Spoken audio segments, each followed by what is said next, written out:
cardiovascular models, we mostly need data that define our geometries and our material properties. So the data that we use can be, for example, obtained from medical scans from specific patients, can be created by us, and the material properties can also be obtained from these kind of sources or from experiments. So we create these models with different goals. One of them is to analyze the cardiovascular system, how it behaves. For example, if you have a heart valve which is not functioning properly, we can create a model of it that represents its behavior and see how it's functioning. And we can also use these models to evaluate biomedical devices. For example, there's many studies which focus on the development of stents, which are devices that go inside the body. And these computer models simulate the behavior of the stent inside the vessel before it is actually put in a person. So these are two of the main focuses of cardiovascular models. And with all of this information, we are able to help doctors deciding on a specific course of treatment or surgery for a specific patient before he actually has the surgery. So how actually do these models, how are these models built? So the first step is to create the geometry. So this can be a patient-specific geometry, as I said, or it can be built using appropriate software. Here we see an example of a patient-specific geometry from a vessel which was built from medical scans. Then we need to define the mathematical equations to represent the behavior which we want to study. For example, if we want to model blood flow through a vessel, there are specific equations which represent that behavior. So it is important to define these.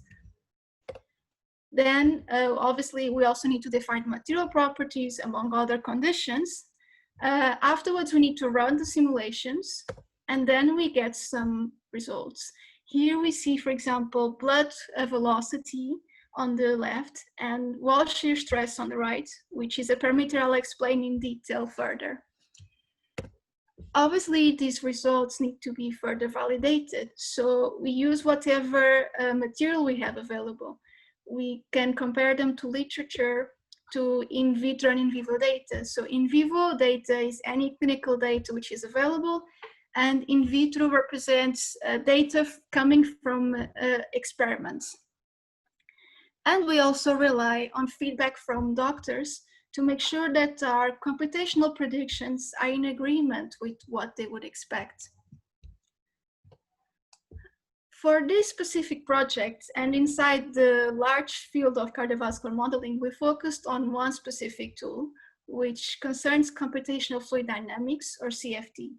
So CFD focuses purely on the study of blood flow, and it's represented by specific equations that define that behavior. Actually, CFD has a lot of advantages because, for example, it allows us to measure parameters which cannot be measured in any other way. For example, wall shear stress, which I mentioned before, which is a measure of stress on the vessel wall caused by the passage of blood flow. CFD also has very good temporal and spatial resolution in comparison with the current imaging modalities from the hospitals, and it lets us study complex flows. For example, in this video, this is the velocity of blood flow through a bifurcated artery. And if I show you the passage of blood flow through time, you can definitely see that there is the formation of some vortices happening later on the time. So these kind of models are useful to study these behaviors. So for this project, we use CFD, but what is actually the purpose? What is the problem we are trying to study? So that concerns the process of hemodialysis. Hemodialysis is used for a patient when we want to help him filter the blood properly. So you have a patient and the kidneys are not working properly. So the function of the kidneys is to filter blood. And when they do not work properly, they need help. And the help that is provided in this case is through the process of hemodialysis, where we use a specific machine outside the human body that filters the blood for them. So in this process, we use a specific biomedical device called catheters. And for this presentation, I'll focus on a specific type of catheter, which is a central venous catheter. I'll explain to you using this video how a catheter is inserted. So we start by inserting it through a vein on the neck. And I'll stop here. This tip, which you see in this bubble, this is the catheter tip. And it's very important for this process because there are many different types of tips in the market. And different types of tips have different performance in this process of filtering blood. But I'll go into further detail on this later on. So the catheter is inserted through the tip, through the vein, and goes all the way to the heart. So you can see this is the heart, and the tip is located in a chamber in the heart, which is called the right atrium. So it is located there, and it stays there. And that's where it will help filtering blood.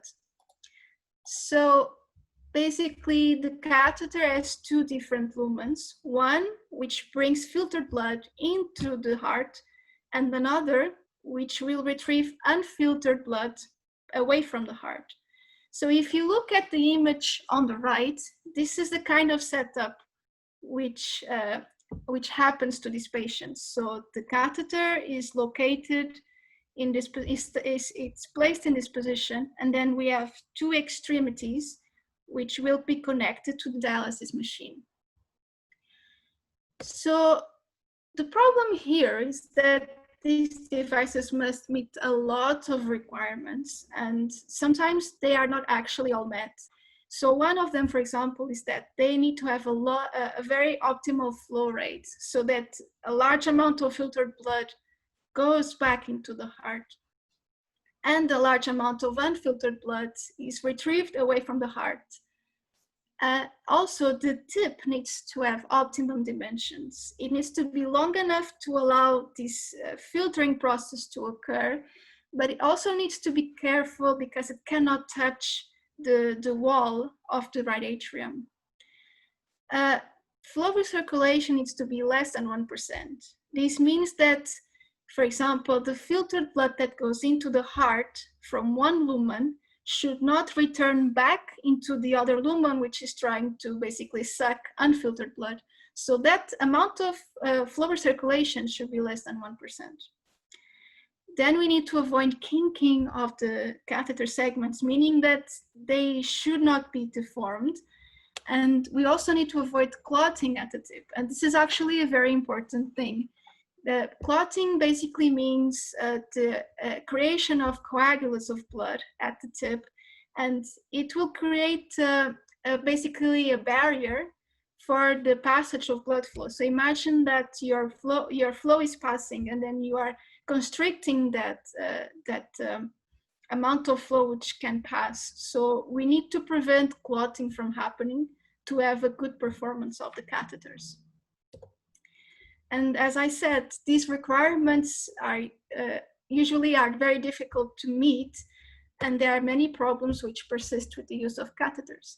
So some studies say, for example, that they are the least desirable form of access because they can cause high rates of infection and dysfunction in the human body. Other studies say that sepsis-related death is 100 times greater in these patients than in the general population.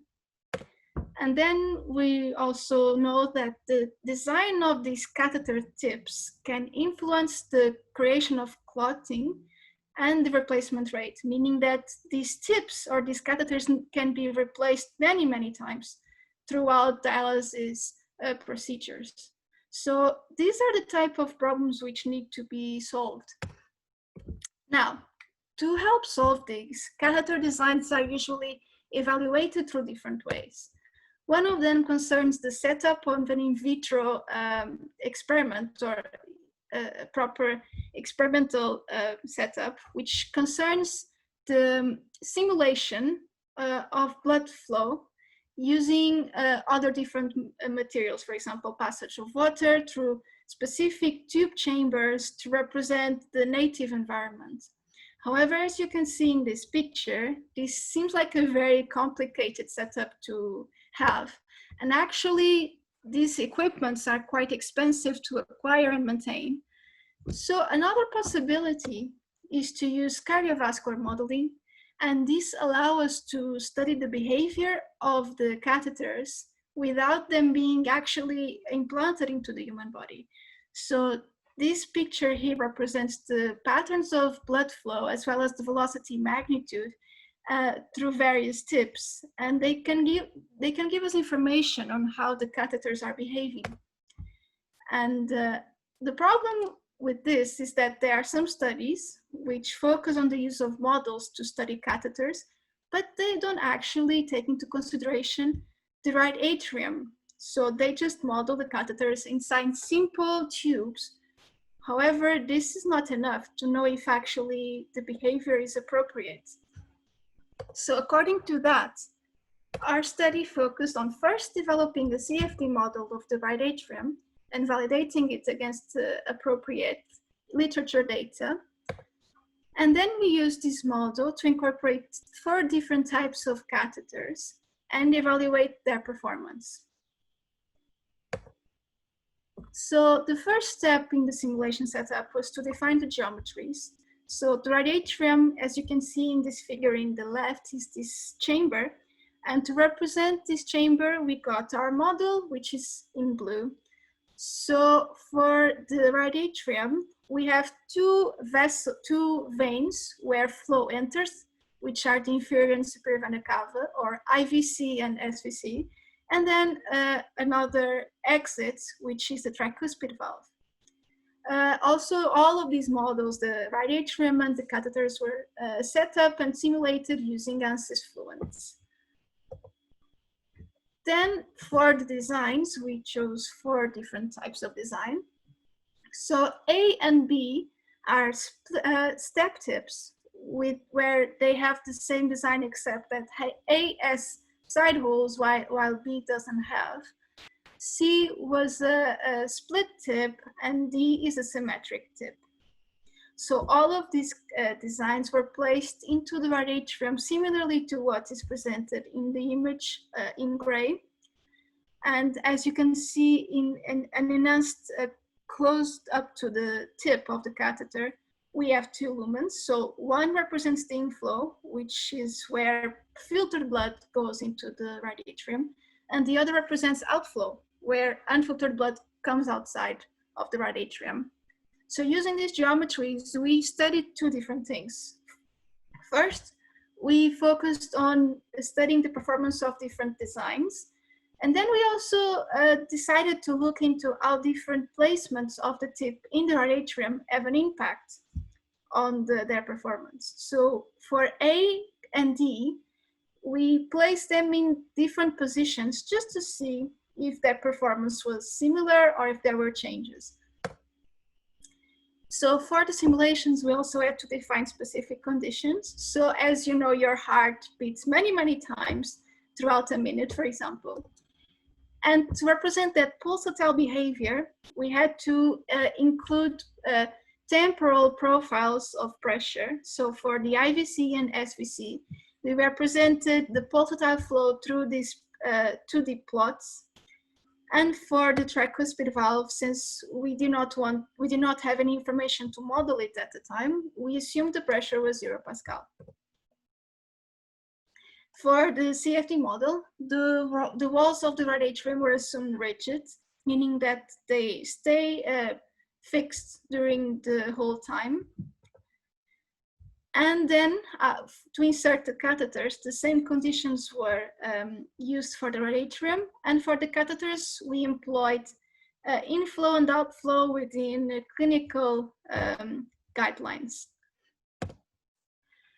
To model blood flow, so there are many different types of models. I'm not going to go into detail in this, but basically we modeled blood using the governing equations, which are the Navier-Stokes equations.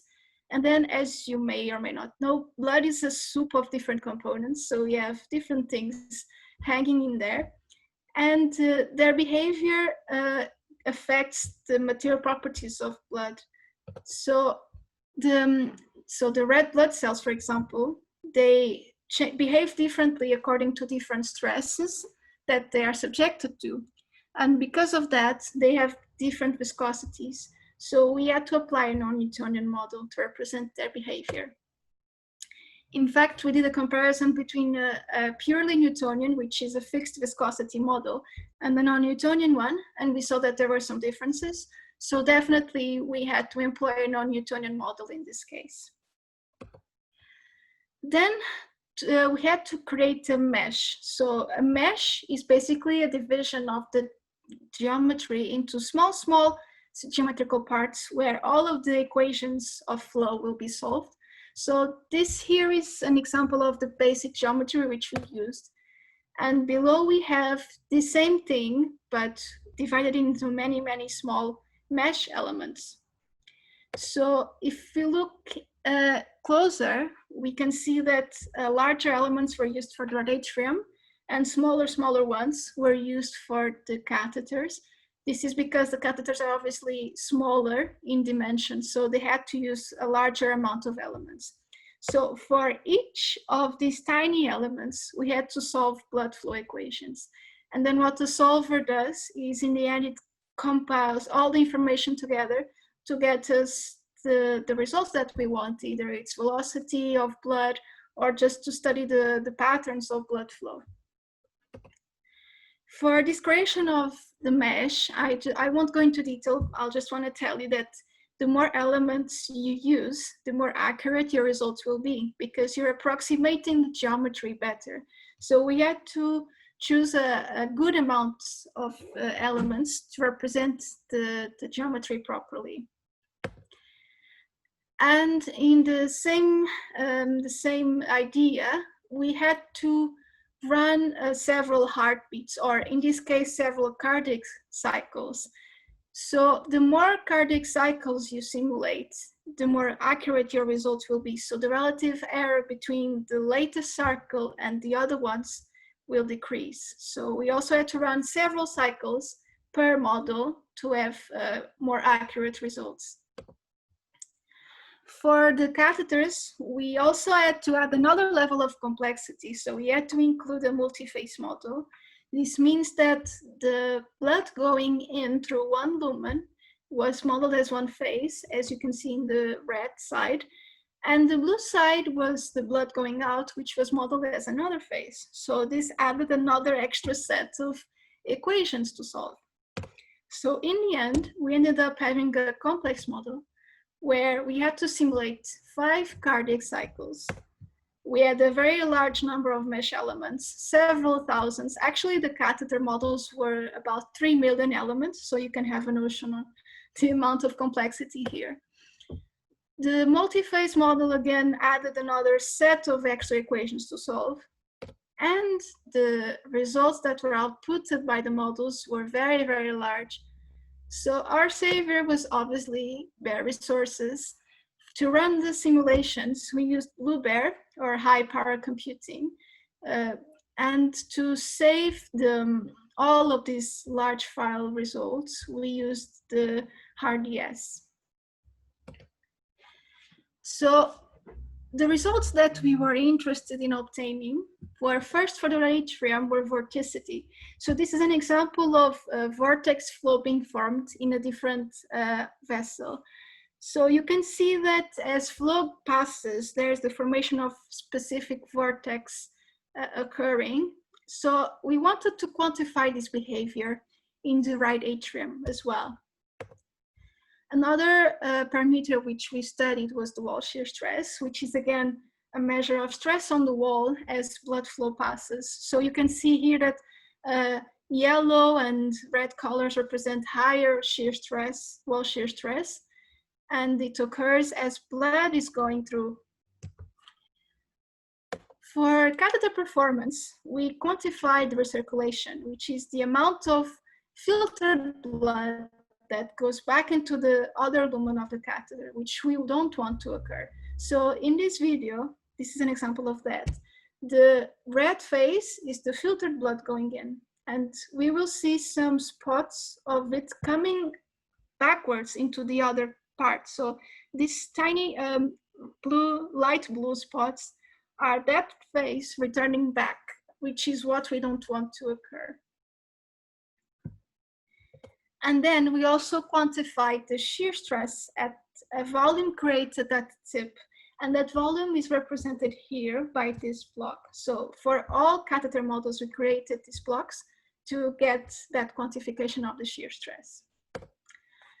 So for our results, we first validated the atrium results. So here on the left, we have the blood flow patterns within the right atrium and the magnitude of the velocity as well. So we can see that as flow goes in, it starts immediately creating vortex within the right atrium. And if we compare this kind of behavior with clinical data, which an example of it is on the right, we see that it's quite a similar behavior. So we were quite happy with that. So also the time average velocity was within in vivo ranges, and same thing as the time average pressure, which was in agreement with clinical guidelines for this kind of model. Then we also looked into the time average vorticity and the vertical behavior. So the time average values were within in vivo predictions, and there was also the presence of helices, which gave rise to an helicovoltical pattern, which is also in agreement with what has been seen before. Interestingly, the vorticity and shear stress had similar temporal trends. So we can see that on this plot, they have a similar behavior throughout time. And with, for example, a Pearson coefficient of above 0.7. And this is interesting because it means that if we are able to predict one parameter, we may get information on how the other would behave. And this can be interesting to get further insights into how the right atrium is actually behaving. Then after inserting the catheters, we also started by looking into velocity of flow and blood flow patterns. So here on the catheter B, we can see that there is flow coming in through the upper lumen, and then this amount of flow is returning backwards into the other lumen, which is what we don't want to occur, but I'll deep dive into it later on. And for catheter C here, we have a video just showing how the flow that comes into the atrium is mixed with the flow that's already there. So this is a really cool video which allows us to see how actually all this mixing occurs.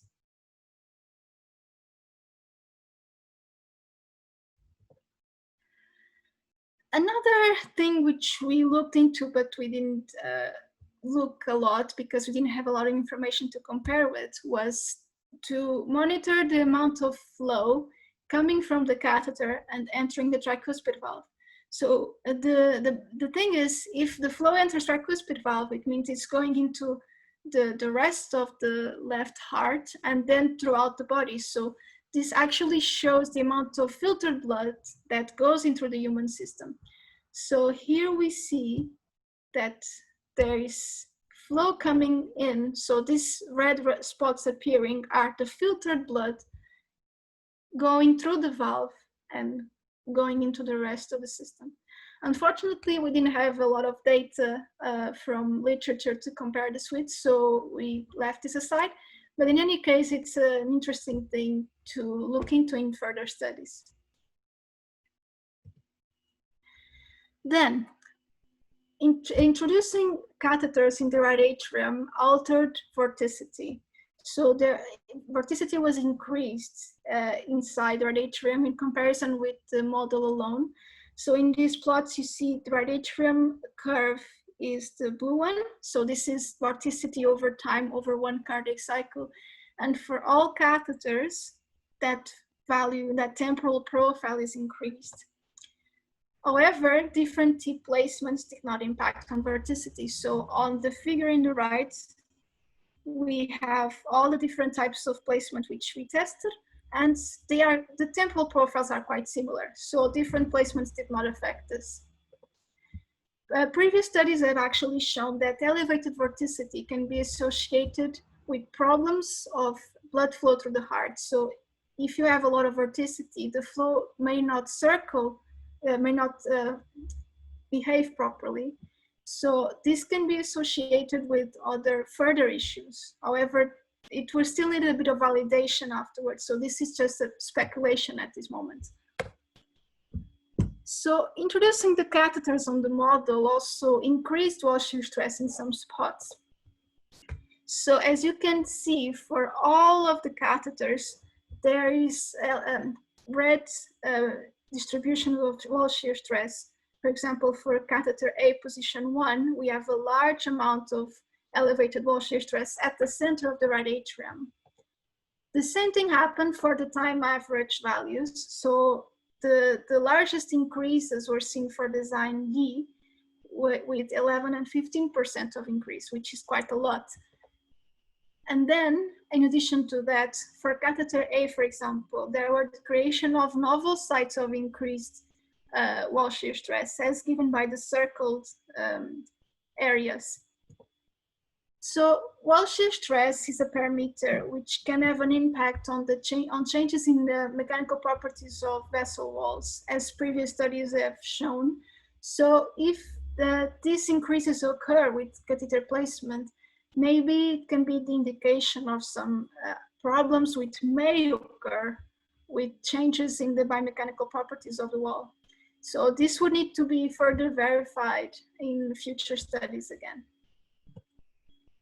Then we looked into the recirculation part of the catheters.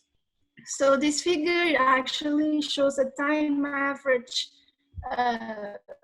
value presentation of fractional filter, how different catheter designs and different placements give rise to different mixing structures within the right atrium. So for example, catheter C allows for a very good mix of all of this catheter flow in the right atrium, while for catheter D in the first position, the majority of flow goes through the dark whispered valve, so it doesn't get mixed properly in the right atrium. Anyways, we saw that there was flow recirculation in all of the designs, with the step tips, catheters A and B, giving rise to the worst results. With recirculations above 5% for catheter A and of 45% for catheter B, which is quite a lot. On the other hand, catheter C and D had the best results, with D complying with that design requirement of less than 1% recirculation. So these results tell us that the presence of side holes in step designs are important. If you remember, the difference between A and B was the presence of side holes on catheter A. So it allowed the flow to be a bit more spread and not return back into the other lumen of the catheter. So we can speculate that the presence of the side hole are important for this kind of catheter performance quantification. Again, different T placements gave rise to different recirculation percentages, and we can also see in this picture that the mixing flows are different according to different positions. And position closer to the wall gave rise to worse recirculation percentages, meaning that if you place the catheter in a specific position, it will have definitely an impact on its performance.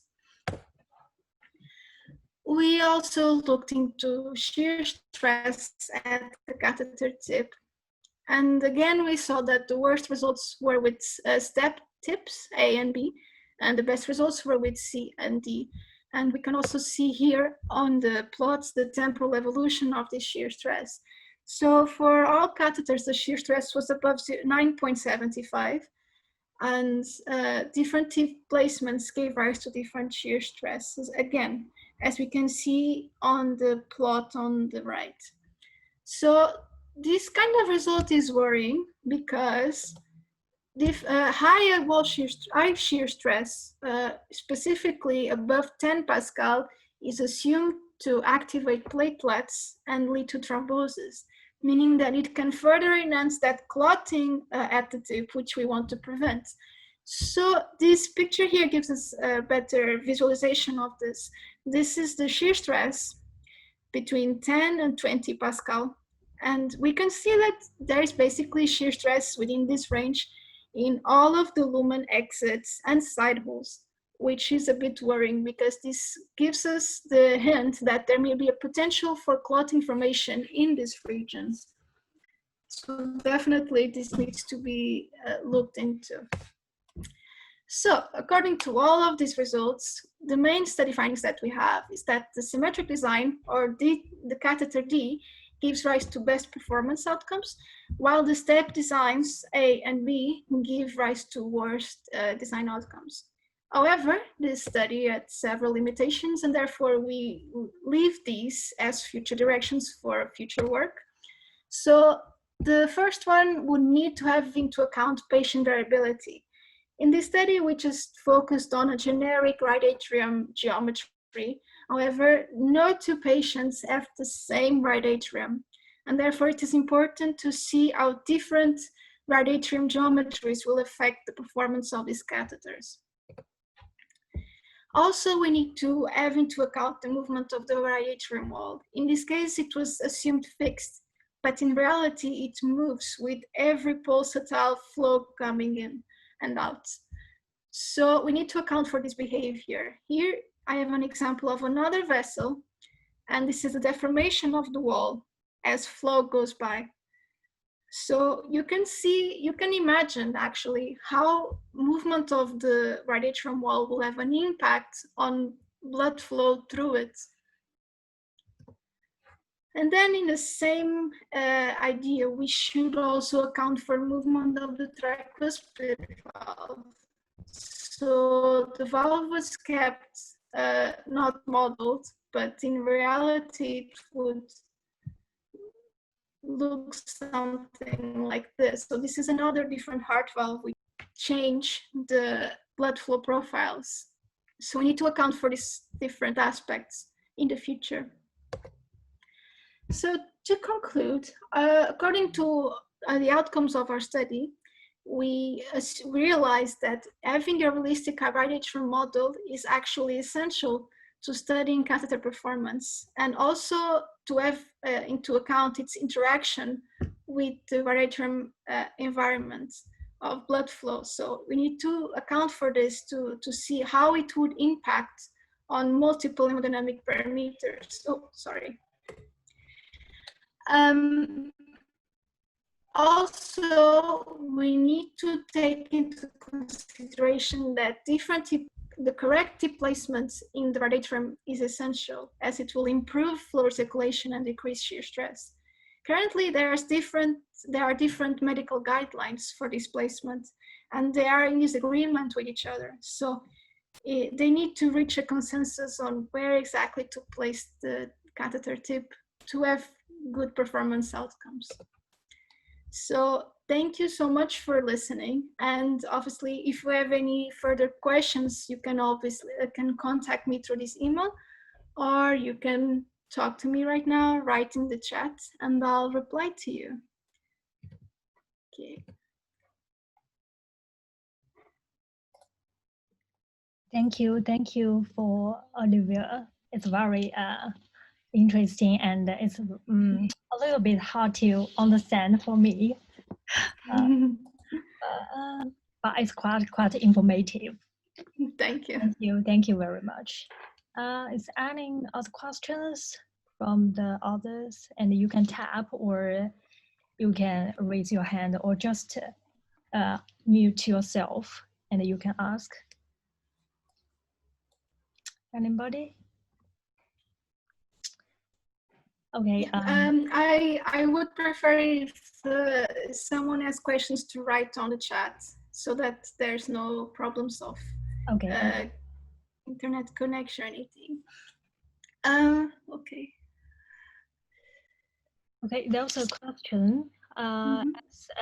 Say, You spoke of the future ideas for the model, and would movements of the catheter also be something to look into in the future from the past date? Mhm.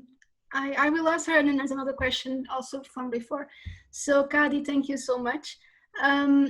Yes, so in theory, we should account for movement of all these structures. So the atrium wall, the valve, and then also the catheter movement, which several studies have shown has also a big impact on the performance of the tip.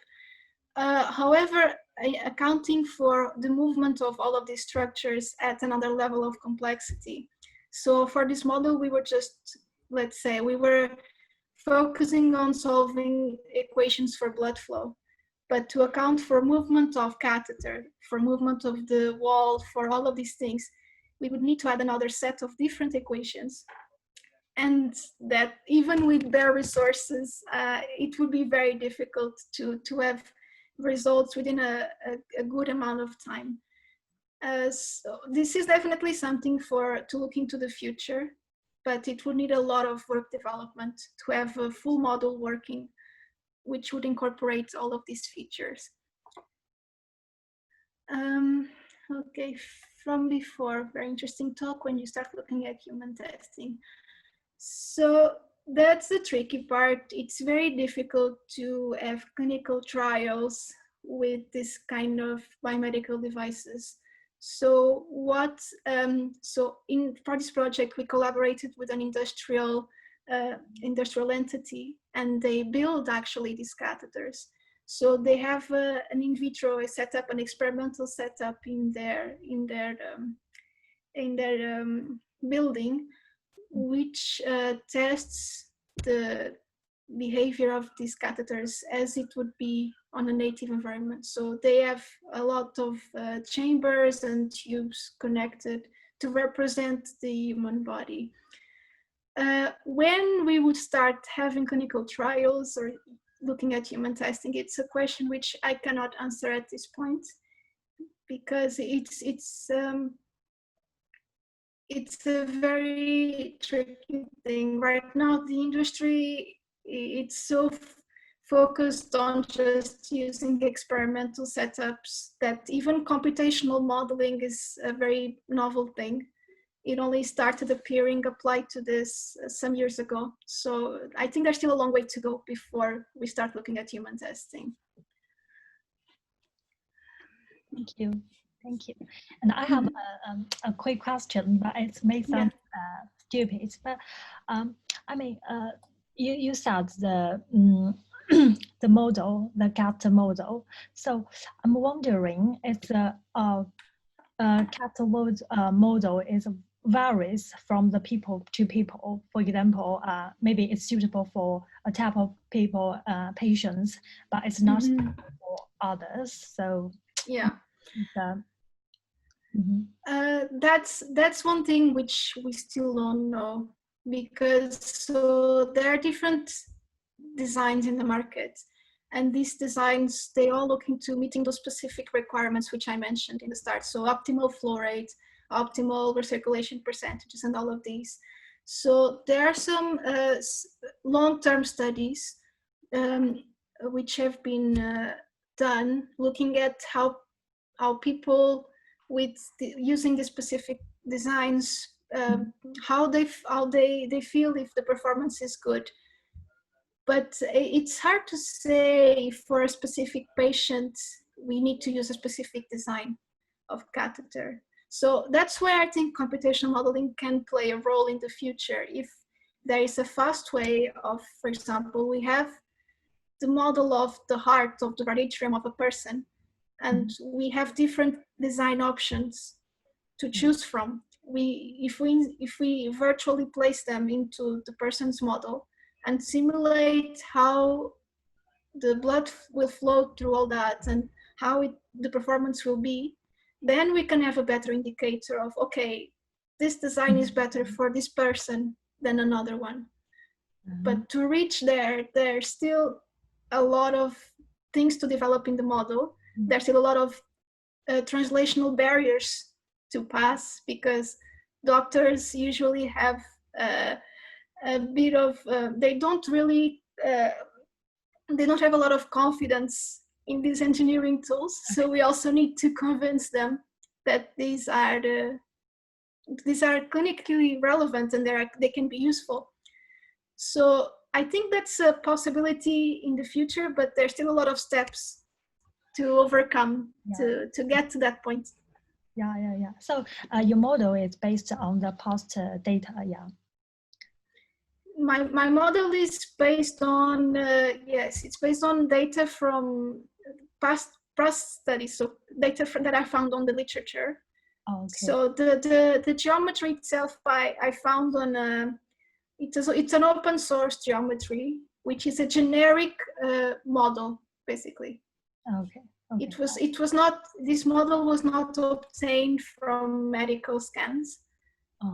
But it can be possible. So future studies can definitely obtain that model from patient scans, from patient images, reconstruct to get the 3D geometry, and then use it as a patient-specific approach, basically. Okay. Thank you very much. Thank you. Anybody has other questions? Do you want to ask?